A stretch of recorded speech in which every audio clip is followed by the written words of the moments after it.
भगवान श्री कृष्ण को उनकी बांसुरी बहुत प्रिय थी।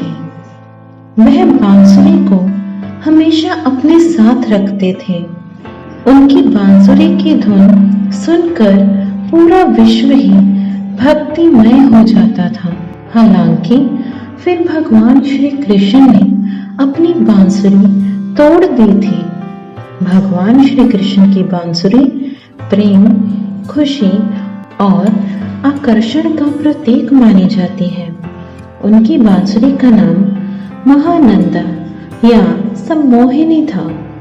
धार्मिक मान्यताओं के अनुसार भगवान शिव ने महर्षि दधीचि की हड्डियों से श्री कृष्ण की बांसुरी का निर्माण किया था।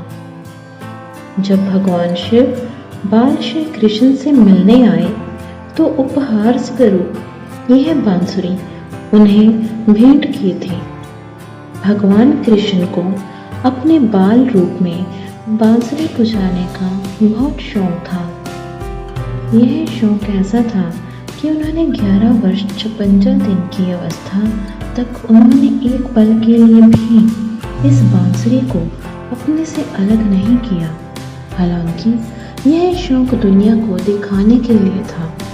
सही मायने में यह बांसुरी तो भगवान को अपनी प्रियतमा राधा रानी को करीब लाने का एक माध्यम थी।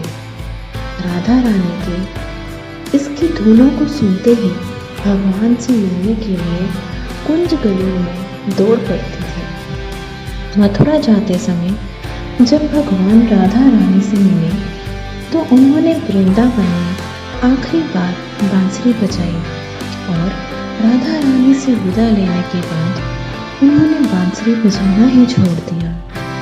इस विदाई के वक्त भगवान ने कहा था कि शायद अब उनकी मुलाकात ना हो, लेकिन राधा रानी ने आग्रह किया कि वह गोलोक धाम प्रस्थान से पूर्व मानव शरीर में एक बार पुनः उनसे मिलना चाहेंगे। भगवान भी उनके आग्रह को टाल नहीं सके, इसीलिए उन्होंने भले ही राधा रानी के विरह में बांसुरी बजाना छोड़ दिया, लेकिन वह राधा रानी के दिलों के तार को जोड़ने वाली बांसुरी को नहीं छोड़ पाए। कंस का वध करने के बाद भगवान श्री कृष्ण ने रुक्मिणी से विवाह किया और द्वारका में बसने के लिए चले गए।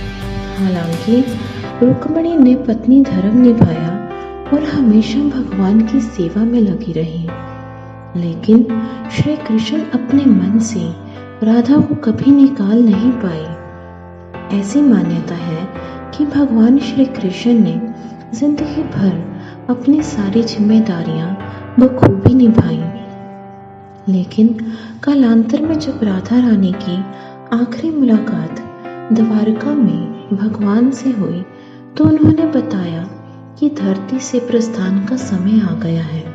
हालांकि भगवान ने राधा रानी को रोकने का प्रयास किया, यहाँ तक कि भगवान के आग्रह पर राधा रानी कुछ दिनों तक देविका के रूप में द्वारका प्रवास भी किया, लेकिन राधा रानी ने कहा कि गोलोक धाम भी कुछ कार्य शेष है और उन्हें पूरा करना जरूरी है।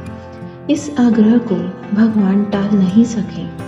फिर राधा रानी के आग्रह पर भगवान ने आखिरी बार बांसुरी बजाई, लेकिन जैसे ही भगवान ने बांसुरी बजाना शुरू किया, राधा रानी इस नश्वर शरीर का त्याग कर गोलोक धाम प्रस्थान कर गए।